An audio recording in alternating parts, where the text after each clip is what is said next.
മുറ്റത്തെ കിളിക്കൂട്ടിലാണെങ്കിൽ നമ്മുടെ നിധി ആരോട് സുധീഷിനോട് നന്ദി പറയുന്നുണ്ട്. അങ്ങനെ ലൈസൻസ് എടുക്കാനായിട്ട് നിധി പോവുകയാണ്. ഇതേ സമയം സുധീഷും കൂടെ പോകുന്നുണ്ട് എന്ന് കാണാം. നിധിക്കാണെങ്കിൽ ആദ്യമൊക്കെ ധൈര്യം സുധീഷ് കൊടുക്കുന്നുണ്ടെങ്കിലും നിധി അത്ര വലിയ ധൈര്യശാലിയൊന്നുമല്ല എന്ന് കാണാൻ കഴിയും. നിധിക്കാണെങ്കിൽ അതിൽ അങ്ങോട്ട് പാസ്സാവാനൊന്നും കഴിയുന്നില്ല. നിധി ആകെ നിരാശയാകുന്നുണ്ട്. ഇതേ സമയം പോലീസുകാരൻ്റെ മുൻപിൽ നിധിയുടെ വണ്ടി ഓഫാകുമ്പോൾ പോയി പഠിച്ചിട്ട് വരാനോ എന്തോ മറ്റോ പറയൂട്ടോ.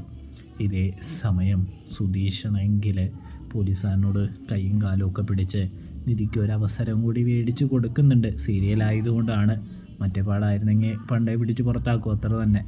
ഇതേ സമയം നിധിയാണെങ്കിൽ എനിക്ക് കോൺഫിഡൻസ് ഒന്നുമില്ല, എനിക്ക് ലൈസൻസ് കിട്ടില്ല എന്ന് പറയുന്ന ആ സമയമാണെങ്കിൽ സുധീഷ് നിധിയോട് പറയുന്നുണ്ട്, അതായത് നിനക്ക് വായല നാക്കുണ്ടല്ലോടി, നല്ല രീതിയിൽ നിനക്ക് വെറുതെ ഓരോന്ന് വിളിച്ചു പറയാൻ പറ്റുമല്ലോ, പക്ഷേ നിന്നെക്കൊണ്ട് വേറെ ഒരു ഉപകാരമില്ല അല്ലേ, നീ എന്താടി വിചാരിച്ചത്, നീ ഇങ്ങനെയൊക്കെ വിളിച്ചു പറഞ്ഞത് ഇങ്ങനെ പ്രവർത്തിച്ച് കാണിക്കാതെ വിളിച്ചു പറഞ്ഞിട്ട് വല്ല കാര്യമുണ്ടോടി എന്നൊക്കെ ചോദിച്ച് സുധീഷാണെങ്കിൽ നിധിയെ ചീത്ത പറയാൻ കേട്ടോ.